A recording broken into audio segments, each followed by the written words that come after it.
We're going to talk to Sheila, who's calling in from New Jersey. Sheila, you're live on Truth Wanted. What's up? Hi. So I'm in with you, and I hear that I'm your supporter of the week. I Heart Dogs. I Heart Dogs. Oh, well, thank you, I Heart Dogs, for supporting on Patreon. Thank you so much. Okay. I am a fairly new atheist. I was 60 when I left Christianity. Okay. And I'm 66 now, but it was actually my 7th anniversary, January 1st. And wow, I still have superstitions that bother me. And I'll give you my latest example. When the COVID vaccine first became available, my husband and I went to a local hospital, and they were giving out the injections while we sat in our cars. And each time, the first and the second shots were given in my right arm. I got my booster the end of October, and I insisted, this is at the pharmacy, I insisted that the nurse turn the chair around because and it's crazy, I know it's crazy, but I believed that since the first 2 shots had to go in my right arm, that the booster wouldn't work right if it didn't go in my right arm. Interesting.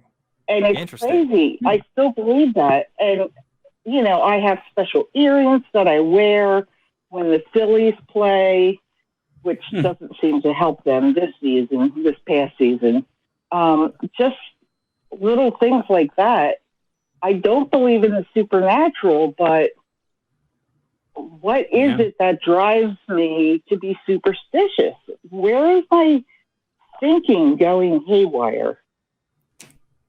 That's a great question. I think, Ross, you could probably speak to this too, but like when I was first losing my religion, you know, REM, right?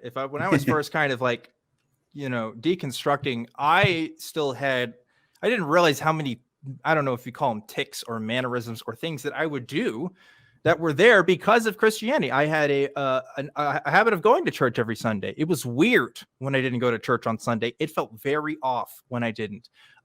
When there were times of stress or when I felt like I did something wrong, like look at porn or something, like I felt a guilt in my heart. I felt like I had to pray to, you know, really get that out of me. And even after I've really lost a lot of that God belief, lost a lot of the surrounding things that encompass that, those inclinations were still there. The biggest one for me was a fear of hell. When I first was public about my atheism, I had nightmares at least 3 times that whole week, that when I first talked about it on the internet, that I was like about to die and that I had the choice to either follow God or go to hell. And it's only now in retrospect when I realize, oh, that's because like a fear of hell was a legitimate like threat to this reason that I believe, which is sad and stereotypical, but true. And it's true of a lot of people. So like these things that have been ingrained in you, I mean, they're just habits because you're human. That's just because I think humans, like, I don't know if I want to, because sociologists might disagree. I don't want to say we're naturally superstitious, right? Because you get into like some weird territory there. But like we definitely have like rituals. We definitely have patterns of thinking that come naturally to us because we do it for so long. And they're not always so neatly organized in our heads, even though they should be. One logical conclusion that, oh, I don't believe in God, therefore I have no reason to pray. That doesn't always necessarily follow with as people, right? And that's another reason why it can be so hard to really deconstruct this stuff, especially if you don't know a lot of people, if you're going through this by yourself, because if you're not bouncing off this stuff with people and talking like, hey, am I crazy for doing this? Then you do kind of feel like you're kind of off, right? But anyway, Ross, I know you can weigh in on this too. No, that was a great response. I love this call, Sheila. This is such a fun topic. Yeah, well, and just to kind of mirror what you were saying, Dan, I did that same process where I kind of found myself still wanting to pray before meals. And actually, I still did go to church for many years, and I was like an usher. I asked special permission to be an usher, even as an atheist. And I remember the last time I really caught myself like doing something that I felt was superstitious was I was driving friends around, and I made some comment about how the traffic was really good today. And I immediately had this kind of like my muscles started to tense up, like I shouldn't have said that. Like somehow that would make the traffic worse, like I was jinxing it. And I remember kind of catching myself, which is what you're doing, Sheila. You're like you're already sort of recognizing this in yourself and going like, well, I didn't need that in my right arm, but thankfully this was a situation where it was fine for you to get the booster in your right arm. That didn't really affect anything. Yeah. So no harm, no foul. Speaking of fouls, no problem with wearing the same earrings to the baseball game. But you have this continuum of kind of when a tradition and something that worked in the past helps you, get to the future. When that becomes not just a tradition, but like an actual superstition. And the question is, where is that line? And it's not a hard or fast line. I think maybe it would be drawn when like there's actually adverse effects on you or your relationships. But I love what you said, Dan, about having people around you to talk about it with. Because as long as, you're able to have a little bit of fun with it and just say, wow, human brains are funny. And be okay with that and just kind of work your way through it. I think it's all right. And I think it is fairly natural. I think we all have those feelings from time to time. And I always kind of point out that the science and superstition share one thing in common, and that's pattern seeking. Like we always want to find those connections and patterns and draw them.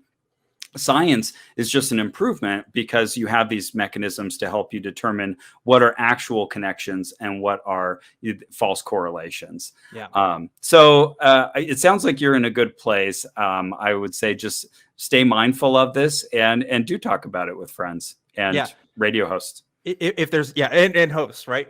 If there's one thing I would want to imprint on you, Sheila, is that what you're going through is totally natural and you're not the only one. And I've gone through it. Ross has gone through it. Everybody, especially if you grew up in a religious place or a religious state of mind, pretty much everybody has gone through this in some degree or fashion. For myself, it's been a few years now, so like it doesn't happen as much. But I remember when I was first going through this stuff, and I was actually talking to other atheists. I was having this thought of like, wow, these guys just wake up and go to bed every day, and they don't even think about God. Like they don't even.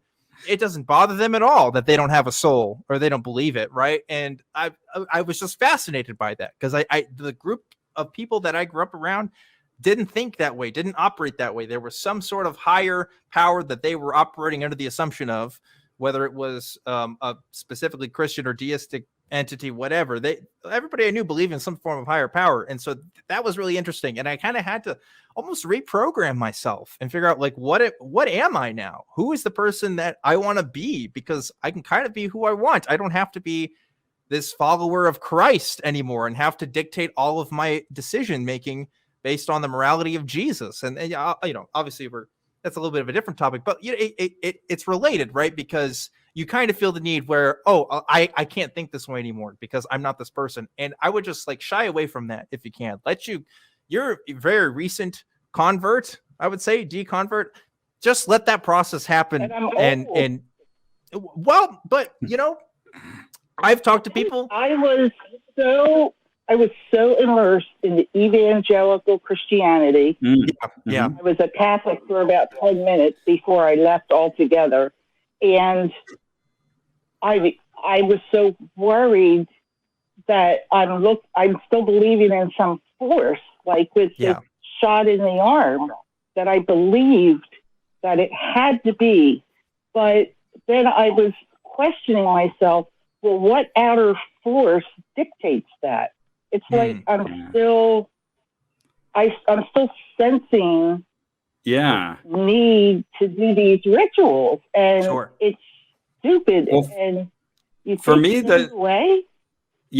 For me, just the fact that you have that internal dialogue and that you caught yourself doing that and that you're asking yourself why, I think that sounds so healthy. So, I don't think it's anything to particularly worry about as long as it doesn't have any adverse effects on your life. Yeah. If it does, then that's somebody that you should definitely seek out professional help, not podcast hosts, right? That's great. Oh, good. That's okay. Great. That's great. That's what I definitely suggest. I'm only here to reassure you that what you're going through is totally normal. And Sheila, I guarantee you're not the oldest person to deconvert. You're not. Yeah, Probably not. Okay. I had a good friend at my book club, Jerry Brown, not the governor, but he left Christianity when he was 65. And he always tells the story. He was looking at himself in the mirror one morning and he said, "You don't actually believe any of that, do you?" No. And Yeah. he became a super active atheist, almost an evangelist. He would go out on the beach and talk with people and stuff. It was pretty cool. Yeah. Well, So anyway, Ross, I want to ahead. thank you for bringing in the pattern seeking, because Absolutely. I'm going to chew on that. That made a lot of sense. So Okay. that helped me, and thank you. Of course. Absolutely. It's funny, Dan, you were telling a story that reminded me of another one. For some strange reason, a lot of my spiritual revelations have happened within driving or being near a car. So I deconverted while driving, and I had that story about my superstitious traffic's jinxing. But another one was when I went out one morning. I think I was driving to school in college after my deconversion, and my truck wouldn't start. And paradoxically, I was so happy because I realized all of a sudden, like, oh my goodness, I don't have to like ask myself what I did wrong or what lesson God is trying to teach me. My car is just broken. I need to get it fixed. That's so cool. That's it. That's the only problem. That's great. Yeah, I know. It's like, there are people out there who like to pretend that the reason why people believe is because of this logical set of philosophical arguments. And undoubtedly there's people that are like that, but I don't think that's the majority. In my anecdotal experience, I think it is instinct. It's like, oh, this is a thing that God can help me through. This is a thing I need to go to him for. Like, it's just that internal dialogue that happens. I think that's what really guides people through this Christianity thing. But Sheila, I'm very impressed that you've deconverted so recently and that you first became a patron of the show. Great decision. Yeah. But I would suggest keep talking with people. Like we're saying, it's good that you have somebody professionally who can help you, but also, like, again, just to reassure you, you're not alone.